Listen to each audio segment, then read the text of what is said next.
compostos pelas docentes Amanda Beatriz, Joelle Pinheiro, Nerliane Souza, Emily Bruce e Viviane Soares.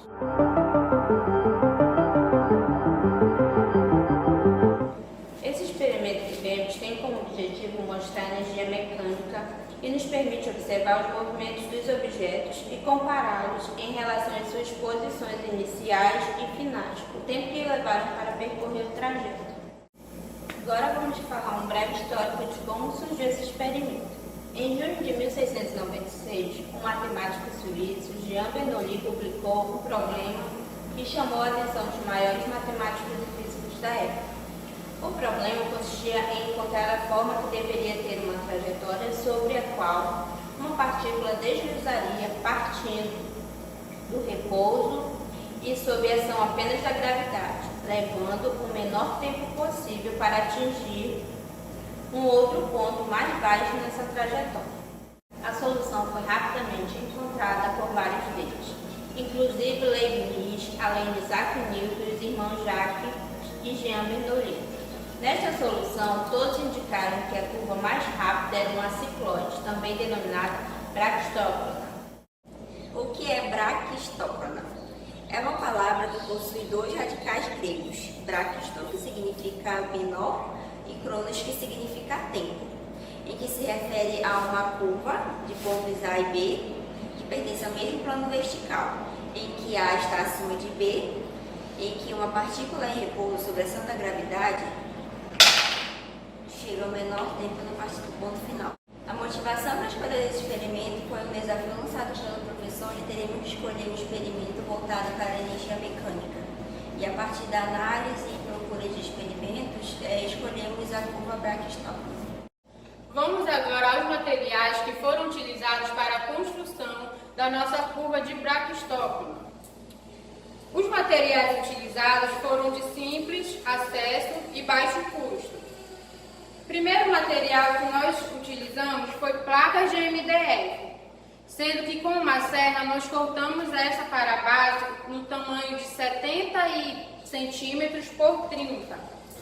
Essa da parte vertical maior, ela tem 33 por 30 e esta menor, ela tem 16 por 30. Cortamos também esse pedaço de placa de MDF para dar sustentação às mangueiras que foram colocadas. E ela foi fixada com prego. Todas as placas de MDF foram fixadas com prego.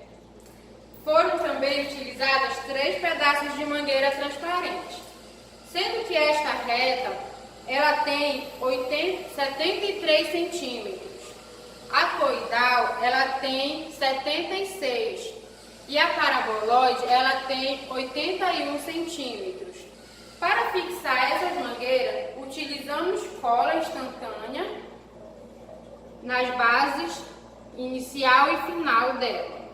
Colocamos também um pedaço de madeira de 6 centímetros para dar sustentação e apoio na mangueira transparente reta. Fizemos um corte no início de cada uma dessas mangueiras para que colocássemos essa placa e sustentar as 3 bolinhas para que na hora que fossem soltas, elas caíssem todas juntas. Para a montagem do experimento foi necessário fazer uma estrutura em formato de L, onde na base nós colocamos uma placa de MDF que mede 70 por 30 centímetros e aqui na vertical outra placa de MDF que mede 33 por 30 centímetros. Aqui também nós colocamos uma plaquinha de MDF menor para que recebesse as bolinhas, para elas não pularem, e aqui para dar a mesma altura de todas as mangueiras, para sustentar as mangueirinhas. Estando a estrutura toda montada, nós fixamos a primeira mangueira com cola instantânea e como o formato desejado era de uma reta, nós colocamos uma varinha aqui embaixo para que desse sustentação. A segunda, estando posicionada, ela foi levemente curvada e chegou nessa posição que lembra um arco de ciclo. Essa segunda mangueira representa a nossa cicloide. Já a terceira, foi necessário fixar uma das partes na estrutura e fazer uma curvatura maior até ela chegar ao formato desejado, que era de uma hipérbole. Outra coisa que não foi dito é que esse lado aqui também são 2 MDFs e ele possui um ângulo de 90 graus. Agora, analisaremos o tempo em que as bolinhas demoraram para fazer o trajeto do experimento. Apesar de palpitarmos que a reta é a que será mais rápida em questão de velocidade para chegar ao final, na verdade não é. Essa resposta é errada, porque a reta ela é um dos caminhos menos eficientes em questão de velocidade, já que a troca de energia potencial em energia cinética é muito lenta. Com isso, veremos que a bolinha que chegará primeiro é a que está na cicloide, pois o seu trajeto é o que melhor administra a troca de energia potencial com energia cinética, assim sem estender muito o seu trajetório. Agora a gente vai ver como vai se portar o nosso experimento.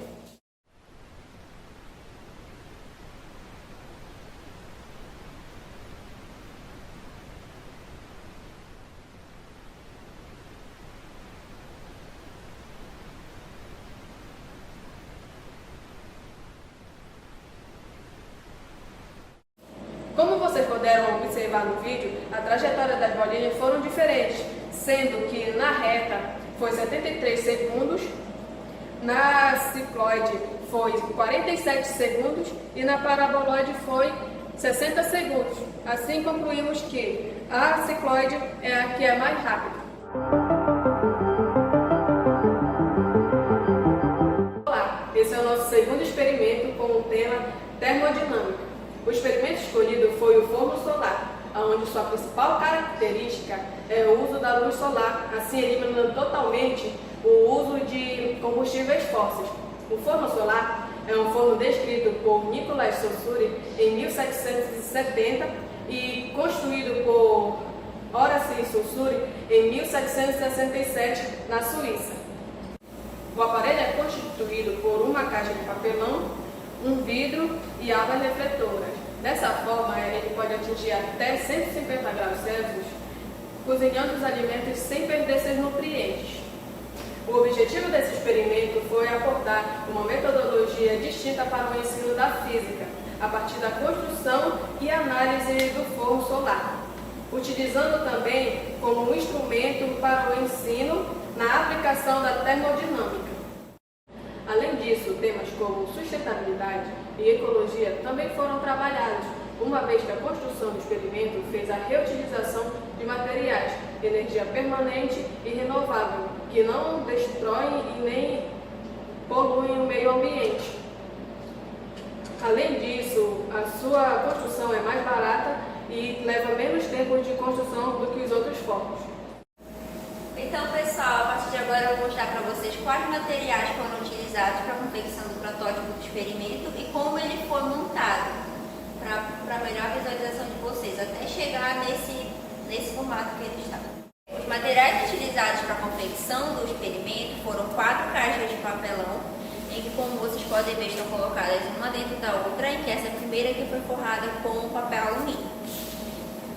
E foram usadas também 2 abas refletoras menores, por conta dos lados.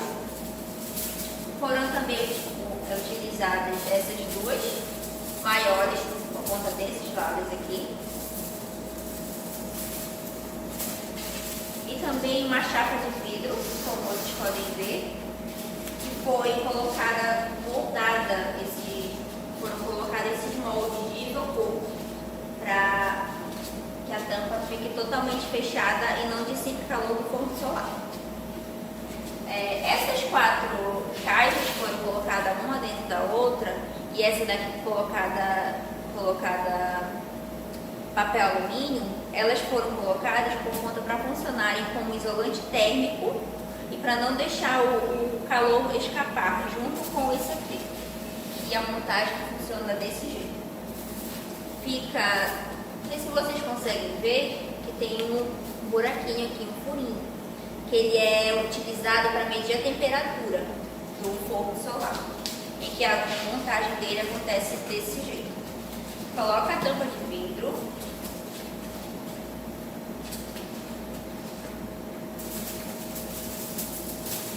coloca as abas refletoras,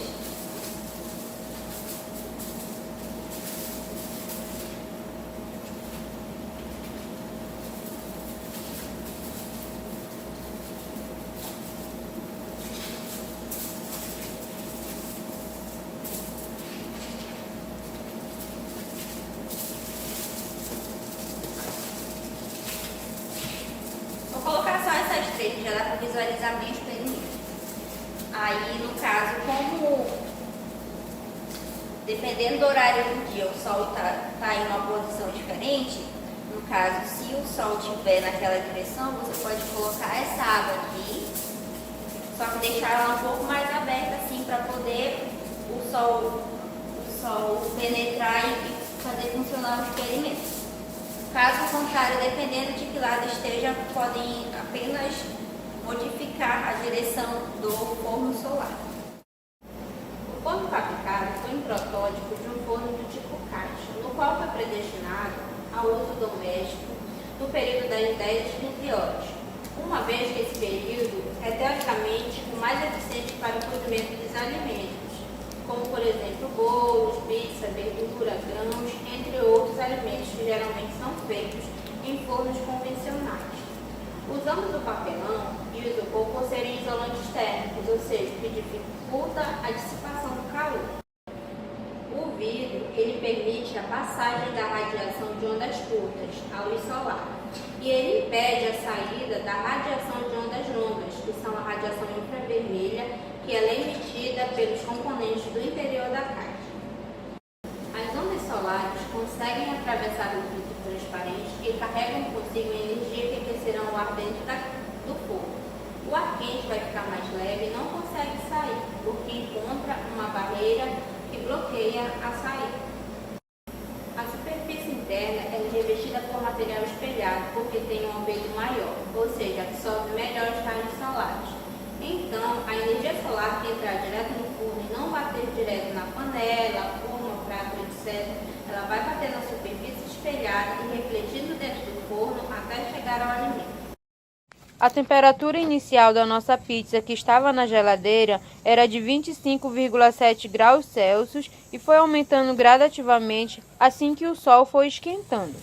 Para iniciar de fato o nosso experimento, retiramos a pizza da embalagem para posicionar sobre a nossa forma redonda situada dentro do nosso forno solar.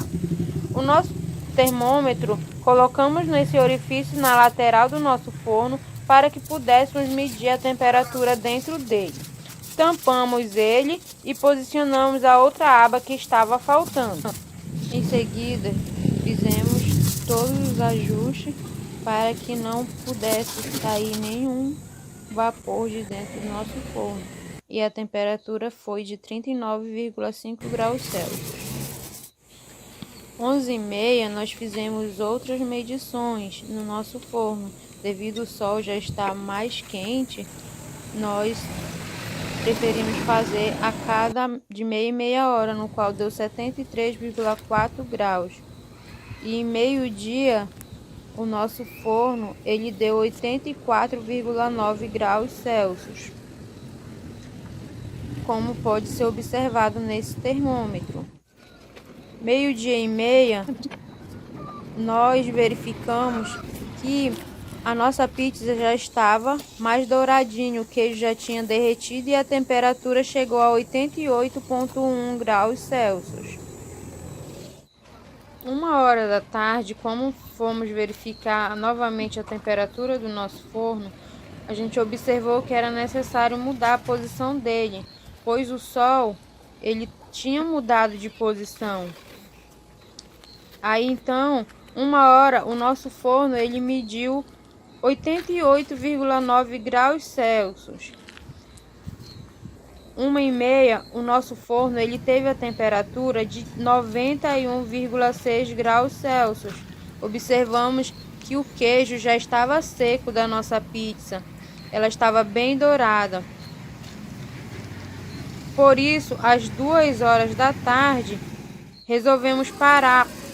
A temperatura estava 98,6, o sol estava muito quente. Então resolvemos parar o experimento. Bom, pessoal, às 2h nós realizamos a nossa última medição. Resolvemos parar porque a pizza já passou do ponto e o intuito aqui era mostrar justamente a utilidade do forno, qual a temperatura máxima que ele alcançaria até aqui. Já já a gente vai mostrar para vocês, mas antes disso eu vou mostrar como que ficou a pizza, tá? Pode aproximar. Nós aguardamos um pouco, tá? Esfriar o forno. Ainda está quente.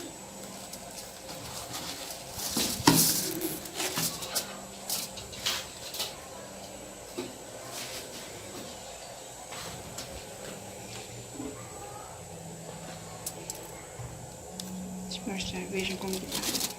Nossa pizza derreteu, dourou.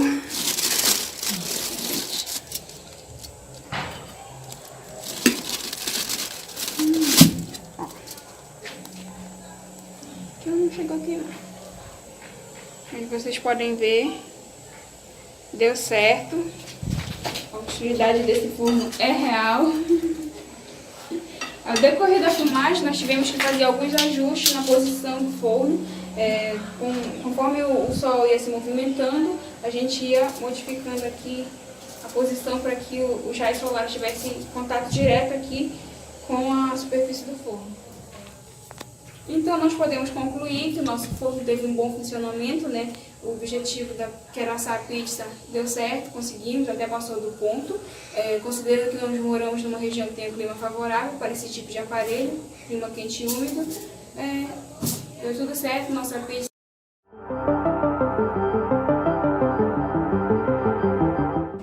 Vamos ao nosso terceiro experimento do tema fluidos. De acordo com os temas propostos pelo docente, uma posterior pesquisa de todos, foi levado em consideração o fator de interesse do assunto e a praticidade na realização do experimento. O experimento escolhido foi o tubo de Venturi, criado por Giovanni Battista Venturi, que pode ser utilizado para demonstrar alguns princípios da mecânica dos fluidos, referente à parte da hidrodinâmica, onde estudamos um fluido em movimento. Esse experimento, ele evidencia a diferença de pressão provocada por diferentes áreas da seção transversal da tubulação. O tubo de Venturi, ele pode ser explicado por dois teoremas, que são a equação da continuidade e o teorema de Bernoulli. A equação da continuidade ela é descrita por V1 vezes A1 igual a V2 vezes A2, onde V é a velocidade e A é a área. Diz que quanto menor for a área de escoamento de um fluido, maior será a sua velocidade. Isso porque quanto maior a área, será mais fácil para o fluido passar e, consequentemente, esse terá menor velocidade. No experimento, consideramos que o volume de ar que passa pelas garrafas é o mesmo, tanto no diâmetro maior quanto no diâmetro menor. Sendo áreas diferentes, a velocidade vai ter que variar. A velocidade no diâmetro 2 vai ser maior que a velocidade no diâmetro 1. Então, vamos lá para o funcionamento do experimento. A explicação da diferença de pressão inicia-se na equação de Bernoulli, em que ela diz onde a velocidade de um fluido é maior, a sua pressão é menor.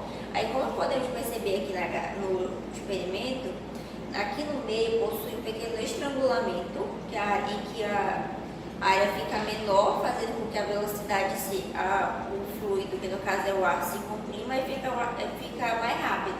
Portanto, se a velocidade é maior, se o fluido fica mais rápido, a pressão fica menor. Aí, quando ele passa para essa área, devido à área ser maior, a pressão, a velocidade ela diminui, comparada a esse estrangulamento que tem no meio. Portanto, a pressão fica menor, que como diz o teorema de Bernoulli. Quanto menor a velocidade, maior a pressão, e isso fica sendo inversamente proporcional. Temos como exemplo no nosso cotidiano, que é muito utilizado em livros e sites para explicar a equação de Bernoulli, os animais que vivem debaixo da terra, que constroem sua casa com duas entradas, uma com nível diferente da outra. Uma, devido à entrada de nível mais alto, tem o impacto da velocidade do vento maior, ela acaba tendo uma pressão menor.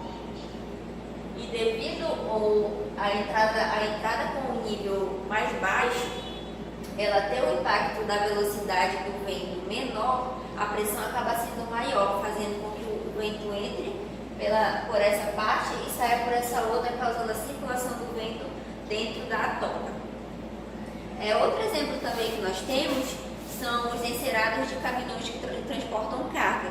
E quando ele está parado, o encerado fica nivelado, ele fica plano. Mas quando o carro está em movimento, está em alta velocidade, o encerado vai para cima. Por quê? Porque a velocidade a velocidade externa é maior, portanto a pressão é menor, fazendo com que o encerado vá para cima. Porque a pressão de fora vai ficar diferente da pressão de dentro, porque por conta da velocidade ficar menor aqui dentro, a pressão vai ser maior, portanto fazendo com que o encerado vá para cima quando o caminhão está em movimento. Materiais utilizados para a confecção do nosso experimento. Foram usados 2 garrafas PET de 2 litros cada, uma tábua para fazer a base do nosso experimento, que mede 10 por 51 centímetros, 2 suportes de 20 por 5 centímetros, Durepox para fazer a fixação das garrafas, uma mangueira de 45 centímetros, um líquido não viscoso colorido e um secador também e um paninho para fazer a vedação do nosso experimento. E também foram colocados pregos para a fixação do nosso experimento. Na primeira etapa, foram colocados os suportes, ou seja, foram pregados nossos suportes na base para poder fazer a execução do nosso experimento. Na segunda etapa, foram cortadas as garrafas pelos seus fundos. Assim, depois com o Durepox, foram fixados os 2 bicos, colocando uma das pontas da mangueira na parte do bico e outra na extremidade maior da garrafa. Na segunda etapa, cortamos os fundos das garrafas e depois fixamos os 2 bicos da garrafa, um no outro. E também acoplamos a primeira ponta da mangueira bem ao meio. Após isso, foi colocado o líquido não viscoso colorido. E depois disso também colocamos a outra ponta no meio, na extremidade maior da garrafa, assim concluindo o nosso experimento. Então vamos à realização do experimento na prática. Para isso eu vou usar o secador de cabelo para produzir fluxo de ar e vou colocar essa planinha aqui para que o ar não passe pela porta da garrafa. Atente-se para essa marcação aqui, que é ela que vai evidenciar a diferença de pressão.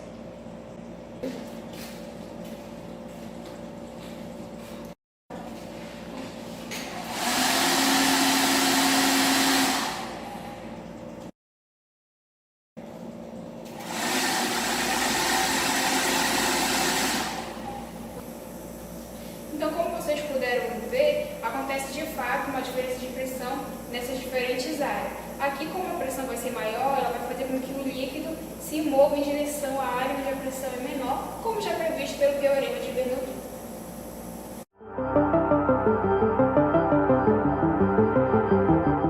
Olá pessoal, vamos dar início à apresentação do nosso quarto experimento sobre eletromagnetismo. A escolha do experimento foi motivada devido à construção de um equipamento didático com base em materiais de fácil obtenção e manipulação. O experimento ele recebe o nome de pêndulo eletromagnético, que é constituído por um ímã que fica oscilando sobre uma bobina que é ligada a um LED que auxilia na percepção do brilho do LED. Esse experimento ele é de baixo custo e pode ser utilizado no ensino do fenômeno da lei de Faraday, que também é conhecida como a lei da indução eletromagnética, em que essa lei afirma que a variação no fluxo do campo magnético de materiais condutores ela induz no surgimento de corrente elétrica. Esse fenômeno ele foi descoberto pelo britânico, que ele é físico e químico, era físico e químico Michael Faraday, em 1831. Essa descoberta foi uma das mais importantes de toda a história, pois através dela somos capazes de gerar energia nas hidrelétricas, nas usinas hidrelétricas, produzir movimento usando motores elétricos, gerar calor por meio de formas de indução, fazer leituras e gravações magnéticas, entre outras aplicações. O experimento é constituído de um suporte horizontal, um suporte vertical e uma base. Para construir o suporte horizontal, um pedaço de 21 centímetros de tubo de PVC de 20 milímetros, onde foi fixado 2 ganchos metálicos a uma distância de 5 centímetros, onde foi amarrado um ímã cilíndrico de neodímio de 2,5 centímetros por 2 centímetros, encaixado em uma tampa plástica, ligados a 2 fios de nylon. Sendo o conjunto tampa, ímã, nylon e gancho, eles medem 27 centímetros. O suporte vertical é constituído de uma chapa DCM que mede 35 centímetros por 55. Ela contém o desenho de um semicírculo graduado, semelhante a um transferidor e 8 réguas. Na parte superior da placa foi feito um furo de 20 milímetros, onde foi encaixado o suporte horizontal a uma altura de 32 centímetros, que vai do furo até a extremidade da placa. A base é constituída por uma peça de MDF de 15 por 60 centímetros. Sobre essa base foi colocada uma bobina construída toda manualmente, utilizando um carretel de 3,6 por 2,6 centímetros e 251 metros de fio de cobre esmaltado número 30 AWG. Nos 2 terminais desse enrolamento foram colocados fios conectores com clipes tipo jacaré nas pontas, e nesses clipes foi colocado um LED aqui. Ainda na base, com o auxílio de uma serra, foi feito esse corte com cerca de 1 centímetro longe da borda, que é para poder a gente fixar a placa nela. Sendo que nessa placa, para ter uma melhor fixação e para não ficar mexendo de um lado para o outro, foi colocar também uma placa aqui atrás para ficar melhor. A distância entre o carretel e a tampa-ímã deve ser de 0,5 centímetros, pois, em distâncias maiores, a variação do campo magnético do ímã poderá não induzir na bobina uma tensão elétrica suficiente para manter o LED ligado. Eu vou fazer uma breve abordagem sobre a lei de Faraday para que você tenha um melhor entendimento em relação ao funcionamento do nosso experimento. A lei de Faraday nos afirma que o módulo da força eletromotriz induzida em uma espira condutora ela é igual à taxa de variação do fluxo magnético que atravessa essa espira em função do tempo. Por isso que a lei de Faraday é dada por força eletromotriz induzida aliada em volts igual à taxa de variação do fluxo magnético sobre o tempo. Devido ao princípio da conservação de energia, nós temos que acrescentar ainda na lei de Faraday um sinal negativo. Esse sinal, na verdade, foi introduzido pela lei de Lenz. O que a lei de Lenz diz? A lei de Lenz diz que uma corrente induzida em uma espira possui tal efeito que o campo magnético produzido por ela se opõe ao campo magnético que induz essa corrente. E a junção de todas essas informações dá o eixo que nós conhecemos hoje como a lei de Faraday-Lenz.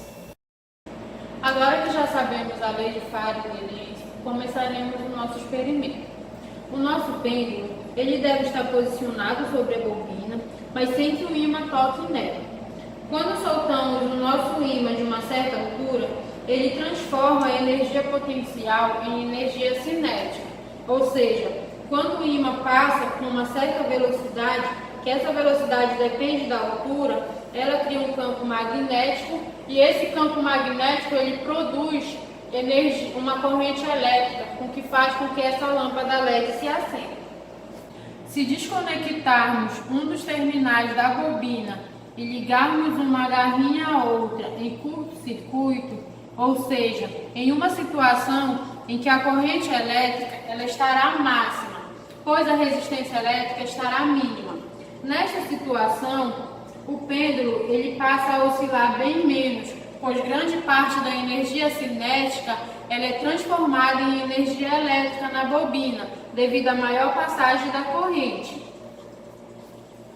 Se desconectarmos o terminal da bobina, o pêndulo ele passa a oscilar bem mais, pois como não há transformação de energia, então praticamente nesse sistema ele não perde energia cinética.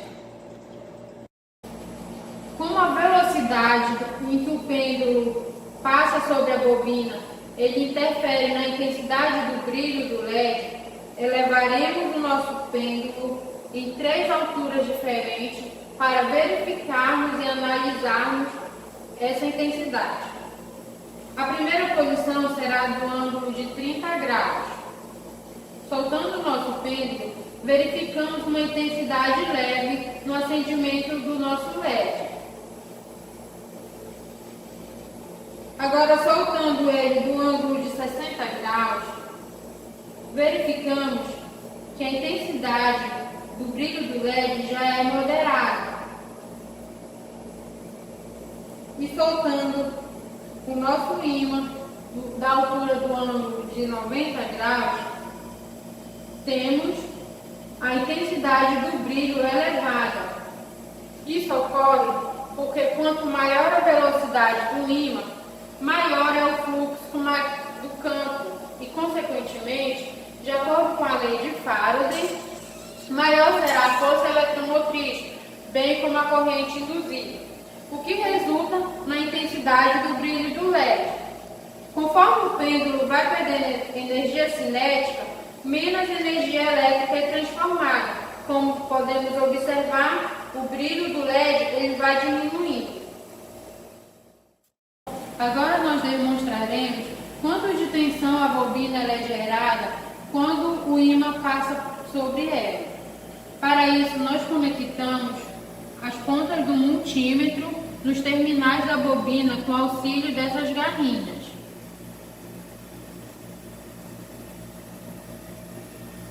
Agora soltaremos o ímã na altura do ângulo de 30 graus para verificarmos a tensão que é gerada.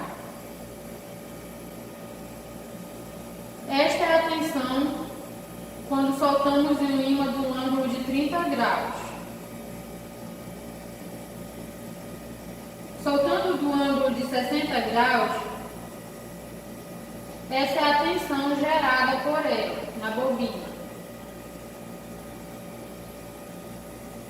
Soltando agora do ângulo de 90 graus, verificamos uma maior tensão gerada na bobina. Todas essas tensões são em volts. Bom, esse é o nosso pêndulo eletromagnético que usamos para demonstrar a lei de Faraday. Se desligarmos um dos terminais da bobina e colocarmos o pêndulo para oscilar, percebemos que ele oscila bem mais, pois como não há transformação de energia elétrica, então praticamente nesse sistema não perde energia